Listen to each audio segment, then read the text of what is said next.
Imagine being thrown out of the only place you called home, with no hope and no one to turn to. That was Naomi's reality until one day she met a billionaire who changed everything. But this is not just a story of rescue. It's a tale of betrayal, shocking secrets, and a love that no one saw coming. How did Naomi go from a poor maid to something much greater? In a small town where news spread quickly, there lived a young woman named Naomi. She was an orphan, quiet but hardworking. Naomi had only one thing in the world, a job at a small laundry shop where she washed, ironed, and folded clothes for people who barely noticed her. The shop was not just her workplace. It was her home. A small mat in the corner was where she slept every night, and a single cup and plate were all she owned. Yet Naomi was grateful. "At least I have somewhere to stay," she often whispered to herself. One bright morning, Naomi sat on her mat, eating her small bowl of Gary soaked in water. Her boss had just opened the shop, and the first customer of the day, a well-dressed woman wearing bright yellow lace, walked in. Naomi quickly wiped her hands on her dress and grabbed a cup of water to wash her face before starting her work. As she walked through the doorway, she didn't notice the woman stepping into the shop at the same time. They collided. "Hey, are you blind?" the woman shouted, staring at her dress now drenched in water. Naomi's heart sank. Saw thee, Ma. I didn't see you. Please, Ma, let me clean it." She reached out to touch the fabric.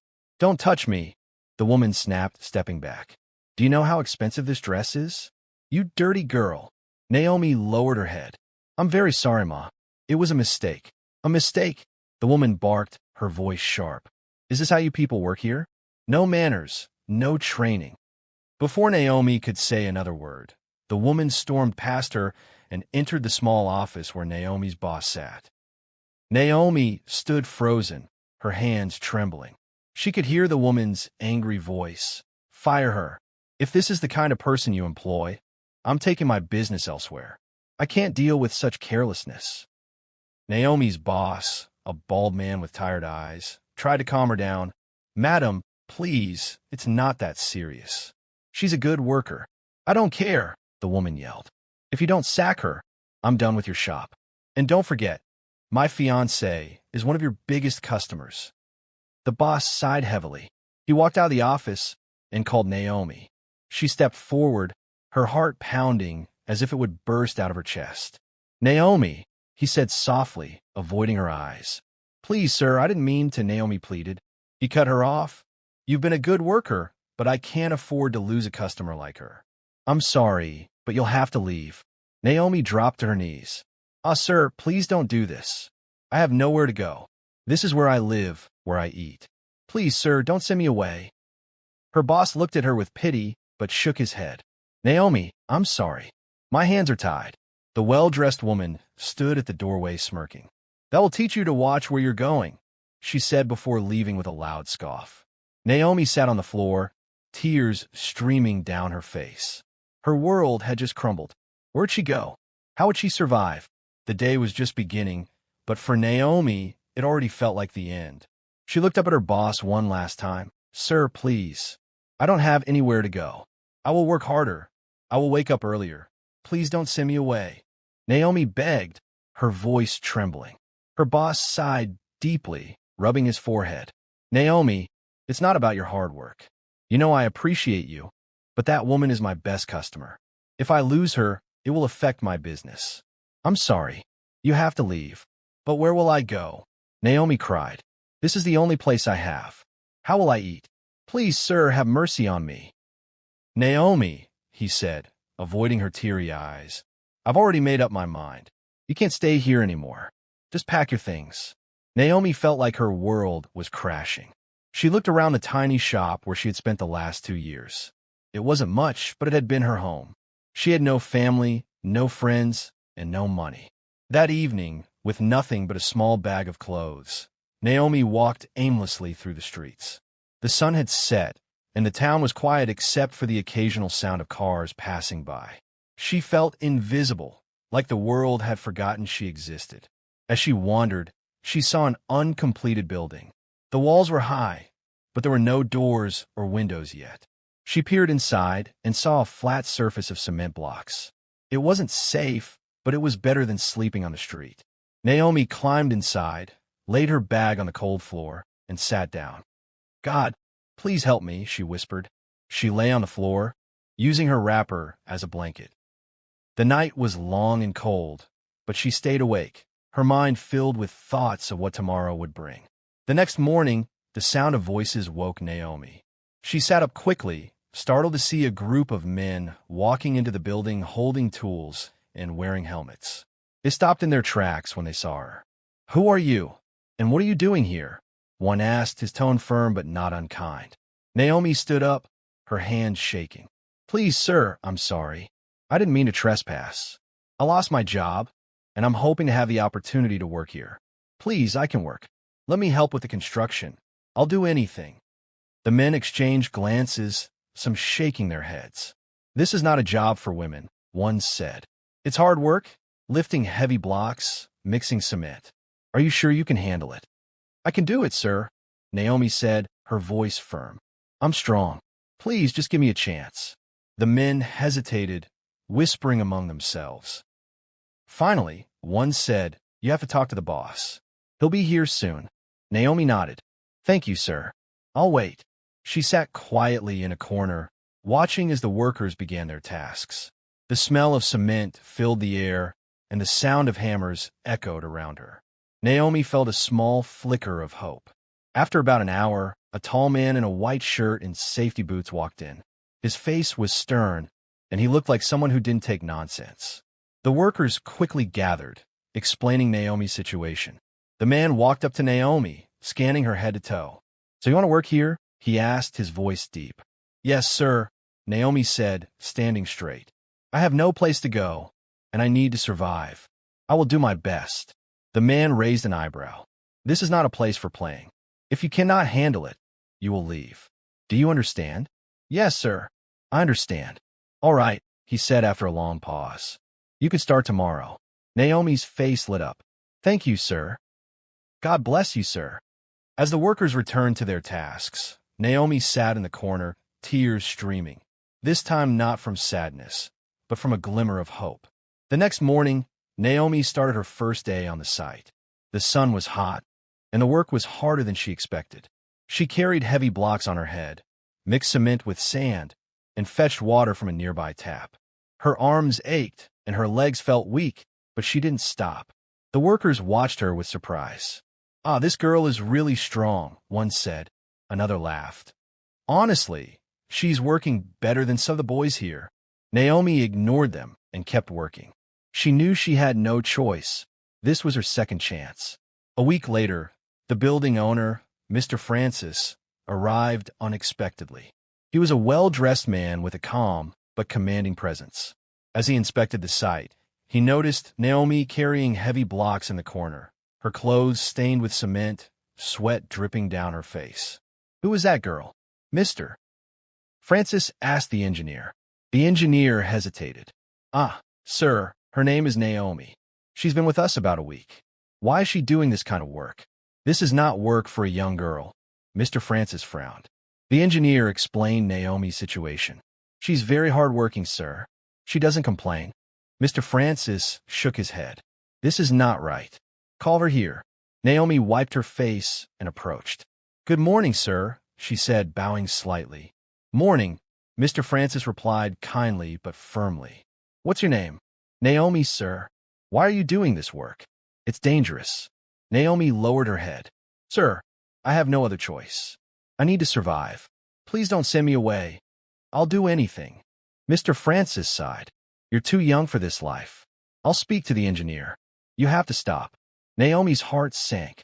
Tears filled her eyes as she hoped he'd change his mind. That evening, the engineer called her aside.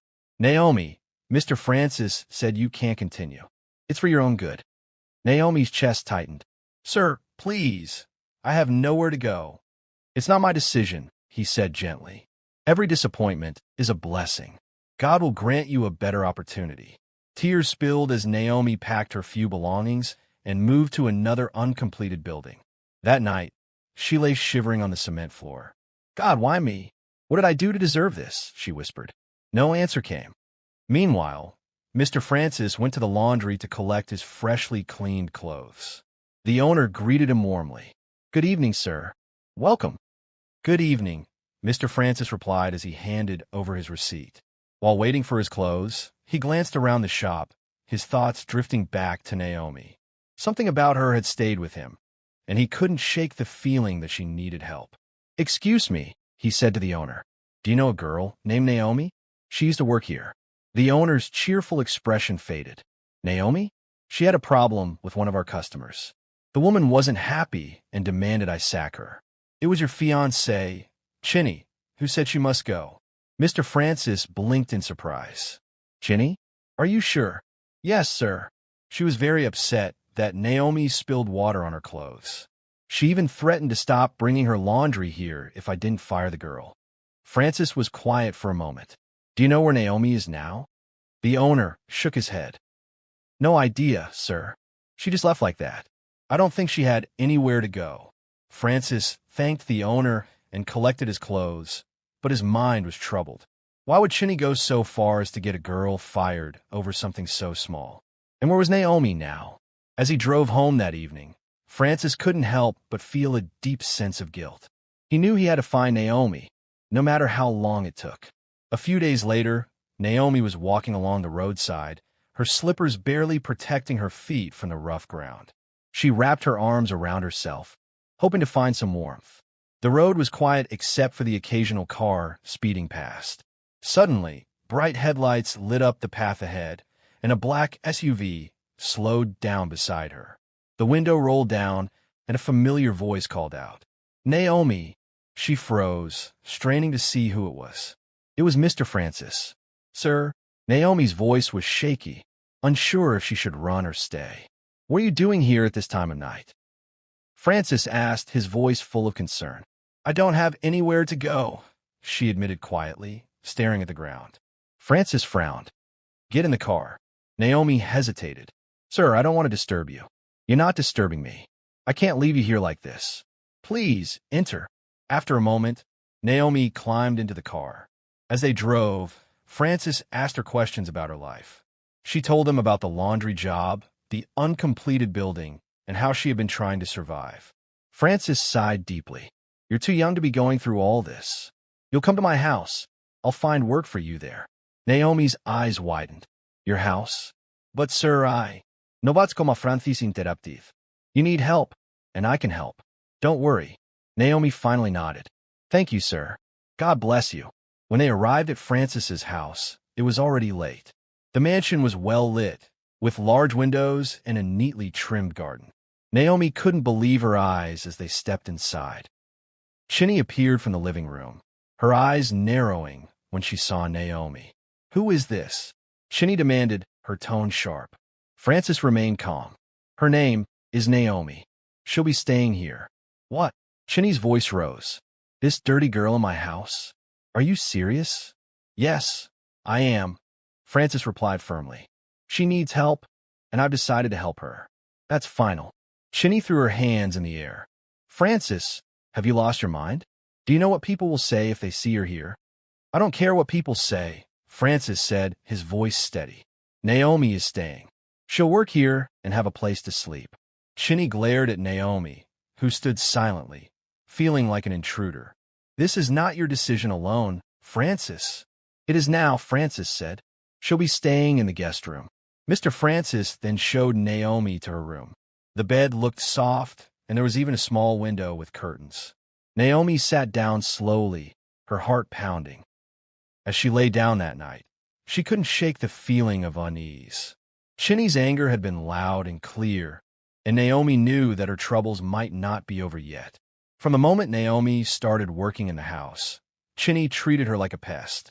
Every little thing Naomi did seemed to annoy her. "Is this how you sweep? Look at the corner." Chinny snapped one morning, pointing at an already spotless floor. "I'm sorry, Ma," Naomi said quietly, grabbing the broom to sweep again. "Sorry for yourself," Chinny hissed, walking away with a frown. It wasn't just the harsh words. Chinny made sure Naomi felt unwelcome in every way. She refused to let Naomi eat most of the time, saying, "This house is not a free-for-all. If you're hungry, manage whatever you brought from outside." One night, Frances came home earlier than usual and found Naomi sitting by herself in the kitchen, staring at an empty plate. "Naomi, have you eaten?" he asked. Naomi hesitated, then shook her head. "No, sir." "Why not? There's food in this house." Naomi lowered her gaze. "Madam said I shouldn't eat." Frances's eyes darkened. He stormed into the living room, where Chinny was scrolling through her phone. "Why are you starving her?" he demanded. Chinny didn't even look up. "I don't know what you're talking about." "Don't pretend," Frances said firmly. "Naomi is here to work, not to suffer. Go and serve her food now." Chinny laughed bitterly. "You're making this girl too comfortable, Frances. But fine if that's what you want." Moments later, Chinny placed a bowl of watery soup and a tiny piece of yam in front of Naomi. "Here," she said, her voice dripping with sarcasm. "Enjoy." Naomi's hands trembled as she picked up the spoon. She couldn't stop the tears rolling down her cheeks. "Thank you, Ma," she whispered, her voice breaking. Chinny smiled mockingly and walked away, leaving Naomi to cry silently into her meal. Despite everything, Naomi remained kind. She kept doing her chores quietly, avoiding trouble where she could. One day, Frances came back home after a long day at work. The house was quiet, and Chinny was nowhere to be found. He tried calling her, but she didn't answer. Then he remembered she had told him a few days ago that she had a party to attend. Maybe she's still at the party, Frances thought as he went to his room. It was very late, almost midnight, when Chinny returned home. The loud bang of the door woke Naomi. Chinny was staggering. Her makeup was all over her face, and her clothes smelled of alcohol. She barely made it into the house before she bent over and started vomiting in the living room. Naomi quickly rushed out of her room. "Madam, are you okay?" she asked, worried. Chinny just waved her hand weakly and slumped onto the floor without saying anything else. Naomi grabbed a mop and cleaned up the mess, then helped Chinny to her feet. "Let me take you to bed, madam," Naomi said softly. Though it wasn't easy carrying Chinny, who was leaning so heavily on her, Naomi finally got her to the bed and noticed something was wrong. "Ah, she has a fever," Naomi whispered. She quickly went to the kitchen, brought a bowl of cold water, and began dabbing Chinny's forehead with a cloth. After some time, Chinny woke up, but instead of thanking Naomi, she looked at her with anger. "What are you doing? Why are you touching me?" Chinny shouted. "Madam, you're not feeling well." "I was just trying to help you," Naomi explained, still holding the wet cloth. "With your dirty hands? How dare you touch my skin?" Chinny yelled. She grabbed the bowl of water and emptied it on Naomi's head, drenching her clothes. Naomi stood there, shocked, her eyes filling with tears. "I was only trying to help," she said quietly. Just then, Frances walked into the room. He looked at the water on the floor, Naomi standing soaked, and Chinny yelling. "What is going on here?" Frances asked, frowning. Chinny pointed at Naomi. "She thinks she can touch me with her filthy hands." Frances turned to Chinny, his voice firm. "Do you even hear yourself? You came back home like this, drunk, vomiting, and instead of thanking her for taking care of you, you're insulting her? How can you be so heartless?"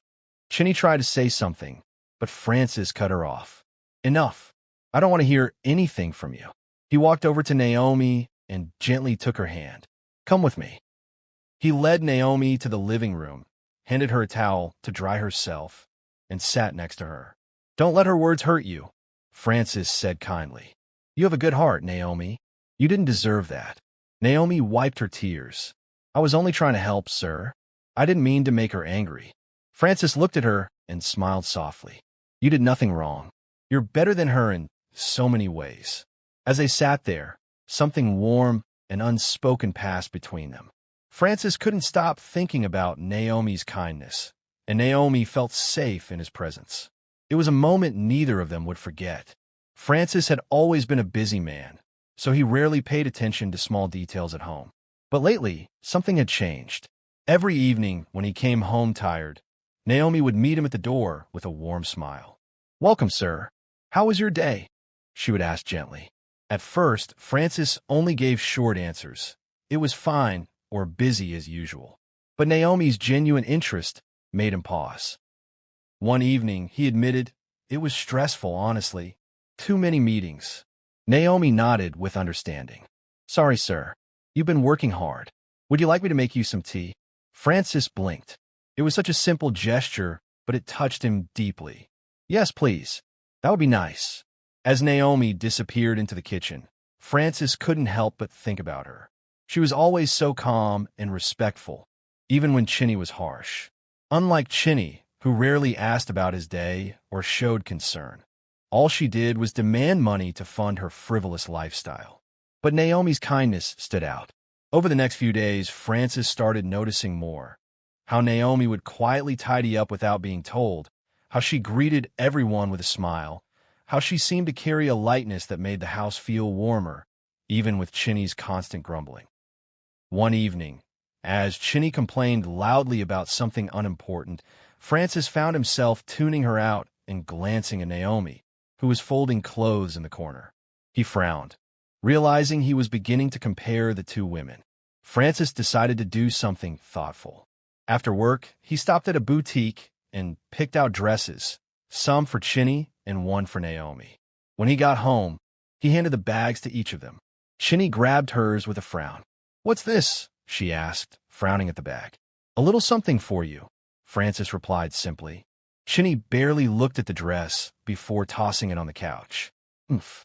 Thanks, I guess. Naomi, on the other hand, stared at the bag in disbelief. For me, sir? Yes, Naomi. Open it, Francis encouraged. With trembling hands, Naomi pulled out a simple yet beautiful dress. Her eyes filled with tears as she clutched it to her chest. Thank you, sir, she said, her voice shaking. Nobody has ever given me a gift before. Francis smiled. You deserve it, Naomi. You've been working so hard. Chinny, who had been watching from the corner, suddenly exploded. What is all this nonsense? She yelled. Why are you buying gifts for her? Are you trying to embarrass me in this house? Francis turned to her calmly. Chinny, it's just a dress. Why are you making it a big deal? Chinny scoffed. A dress? Right? I can see what's going on here. You're beginning to favor her over me, right? Be careful, Francis. Naomi stepped back, clutching the dress tightly. I'm sorry if I caused any problem, Ma, she said softly. Keep quiet. Chinny snapped, pointing a finger at Naomi. You think you're smart? Eh? I'm watching you. Francis sighed heavily, rubbing his forehead. Chinny, stop this drama. Naomi is part of this household, and I'll treat her with respect. If you can't handle that, maybe you should rethink your attitude. Chinny stormed off, slamming the door behind her, while Naomi stood frozen, tears of joy streaming down her face. The next morning, as Francis left for work, the house grew quiet. Naomi was in the kitchen when she heard Chinny's footsteps behind her. She turned around, but before Naomi could say anything, Chinny's angry voice cut through the air. You think you can just walk in here and take my man away from me? Chinny shouted, her eyes filled with fury. You're nothing but a dirty girl trying to steal what doesn't belong to you. Naomi took a step back, her heart racing. Madam, shut up, Chinny shouted, stepping closer. You don't know your place. You think because he bought you a stupid dress, you're special? Well, you're not. Before Naomi could respond, Chinny stormed into the room where the dress Francis had bought for Naomi was hanging. With a cruel smile, she grabbed the dress and marched outside. Naomi followed her, her voice shaking. Please, madam, don't. That dress means so much to me. Shut your mouth, Chinny interrupted, holding the dress up to the fire. This is what happens when you try to take what's mine. Naomi's eyes widened as she watched the flames consume the dress. She couldn't move, her tears falling freely. Please don't do this, she pleaded. But Chinny was relentless. You'll never be good enough for him. I'll make sure of that, she sneered. When the dress was completely burned, Chinny turned and walked away, leaving Naomi standing there, sobbing. Naomi didn't know what to do or where to go. She had nothing left. A week later, Francis was getting ready to leave for the building site when he saw Naomi in the yard. He smiled at her and asked, Naomi, would you like to visit the building site today? Some of your old colleagues from the construction site are there. I'm sure they'll be happy to see you again. Naomi's face lit up. She had always been grateful to the workers at the site. They had been kind to her, helping her when she needed it most. Seeing them again would be a great way to show her appreciation. Yes, sir. I'd love to, Naomi replied, her heart racing with excitement. Frances smiled and walked toward the car, waiting for Naomi to come out. Naomi quickly ran inside to get ready. She had to look her best for the reunion. But when she finally stepped out, Frances's smile faded. He looked at her in surprise. Naomi, why are you wearing that old dress? Naomi froze, her heart dropping. She couldn't tell him the truth. Not yet. Not when Chinny had threatened her so much. I'm saving the new dress for a special occasion, she said quietly, avoiding his gaze. Chinny was standing in the corner, watching them, her eyes sharp, warning Naomi not to speak. She made a small gesture with her eyes. If you tell him anything, I'll make you regret it. Naomi hesitated. She didn't want to disappoint Frances, but she also didn't want to anger Chinny. She looked back at Chinny, who was glaring at her. Frances saw the hesitation in Naomi's eyes. He raised his voice. Naomi, what is wrong with you? Get in the car. We're leaving now. Naomi stood still, unsure what to do. Chinny was still watching, and Naomi was scared. But then Frances noticed Chinny standing in the corner with her eyes filled with hostility. He understood what was going on. Naomi, Frances shouted again. Get in the car. I said now. With a sigh, Naomi walked toward the car. She didn't want to make things worse, so she climbed into the car and sat down. Let's go, Frances said to Naomi. As the car drove off, Naomi looked back at Chinny, who was still staring at them angrily.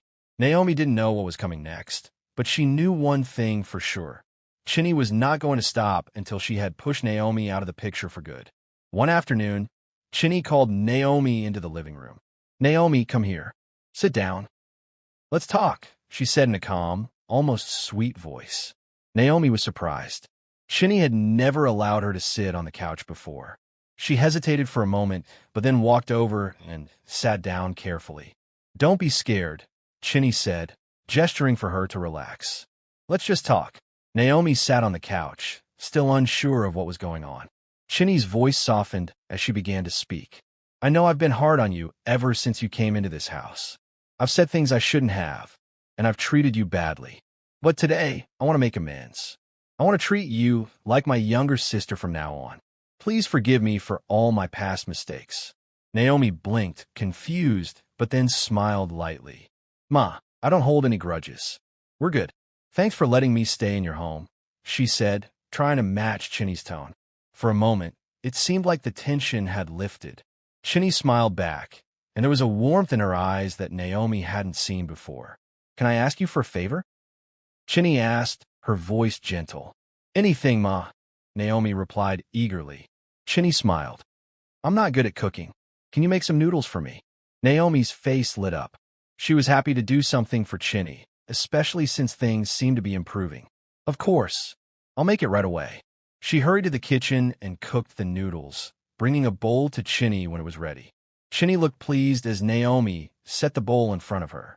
Then Naomi excused herself and went to her room, thinking everything was fine. A few seconds later, she heard Chinny's voice shouting from the living room. Naomi's heart skipped a beat as she rushed out to see what had happened. Madam, what happened? Naomi asked, her voice trembling. Chinny was standing, her face twisted in anger. So you want to poison me? She yelled. What did I ever do to you? Naomi's mouth fell open in shock. Madam, I didn't put anything in your food. Please believe me, she said, trying to stay calm. Chinny pointed an accusing finger at Naomi, tears streaming down her face. I saw you with my own 2 eyes. You put something in my food. This wicked girl wants to take my life, she cried out, looking at Frances as he walked into the room. Frances was confused, looking between the 2 women.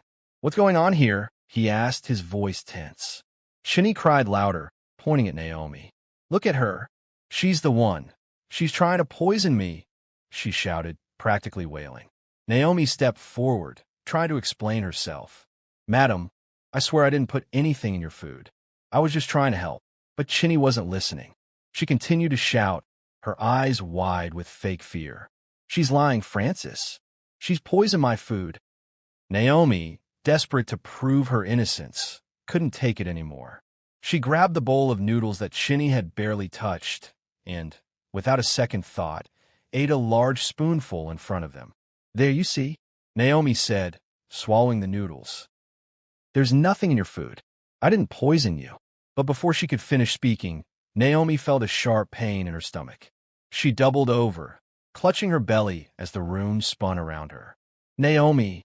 Frances shouted, rushing toward her as she felt her knees, gasping for air.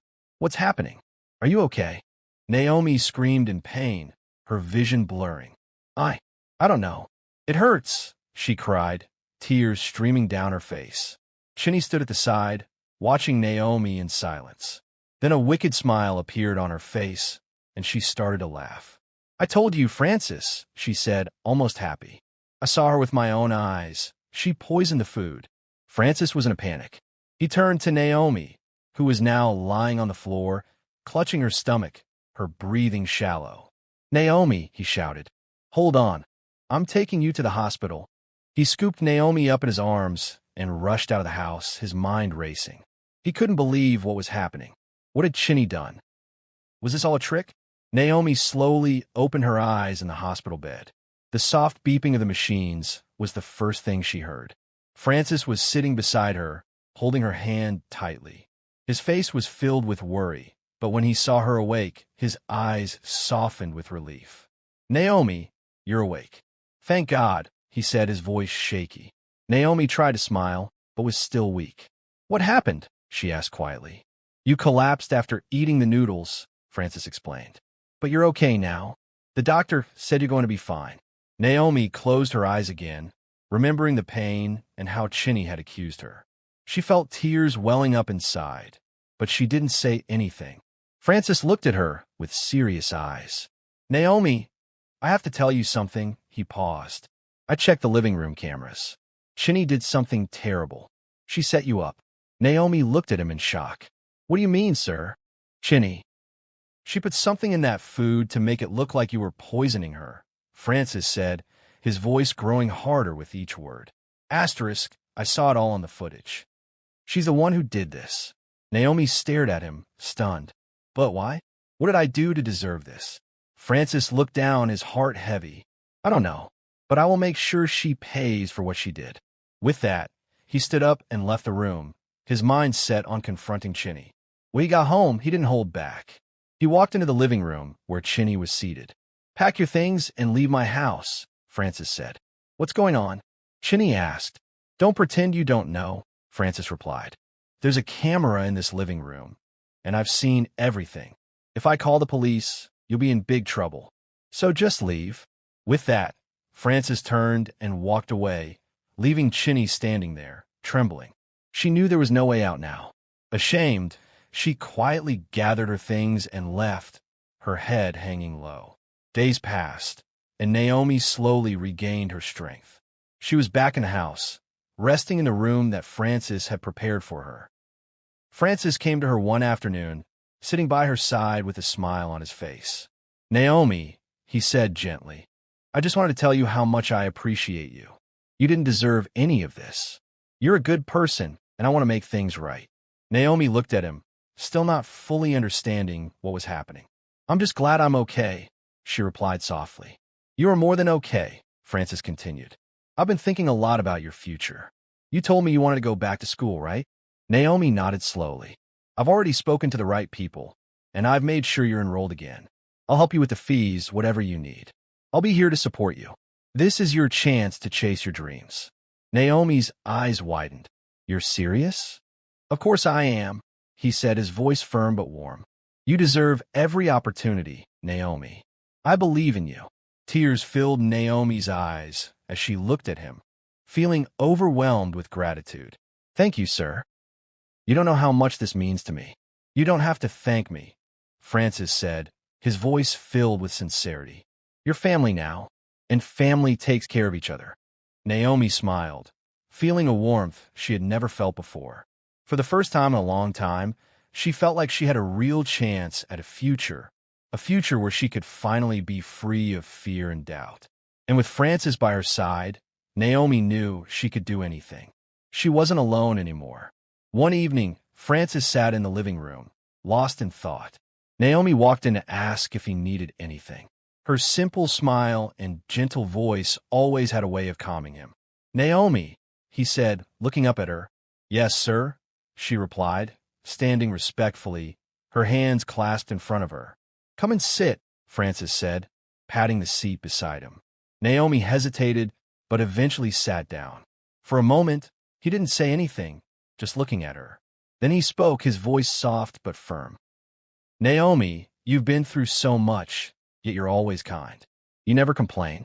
Your humility, your strength, it amazes me." Naomi blinked, surprised. "Sir, I'm just doing my best."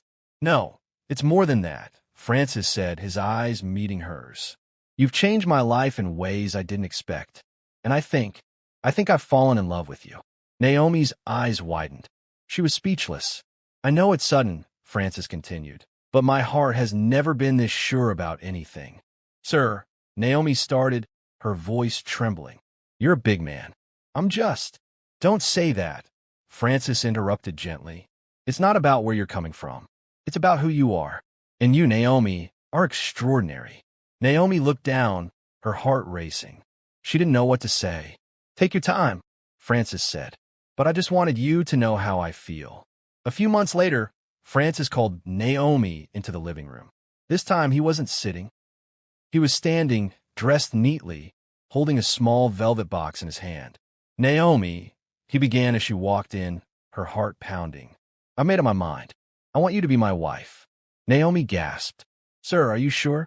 Francis smiled. "I've never been sure about anything in my life. You're everything I've been looking for." Tears filled Naomi's eyes as she looked at him. "But I don't know how to be a wife. I don't know how to live like you." "We'll learn together," Francis said, taking her hands in his. "All I need is you by my side." Naomi nodded slowly, her heart overwhelmed with joy and disbelief. "Yes, sir. I'll marry you." Francis laughed, pulling her into a hug. "No more, sir. Call me Francis." Their wedding was small, but beautiful. Close friends and family gathered to celebrate the unlikely love story. Naomi wore a simple white dress, and Francis couldn't take his eyes off her as they exchanged vows. There wasn't a dry eye in the room. It was a story of hope, love, and redemption. Naomi's life changed forever, from a homeless girl on the streets to the cherished wife of a kind man. Her journey was proof that kindness and perseverance could lead to unexpected blessings. Francis kept his promise to support Naomi's dreams. She went back to school and later started a foundation to help young girls in need. This story teaches us that life can take unexpected turns, and no matter how tough things get, kindness, humility, and perseverance will always shine through. It reminds us never to judge people by their situation, but by the goodness of their hearts. True love isn't about wealth, status, or appearance. It's about seeing the beauty in someone's soul and standing by them no matter what.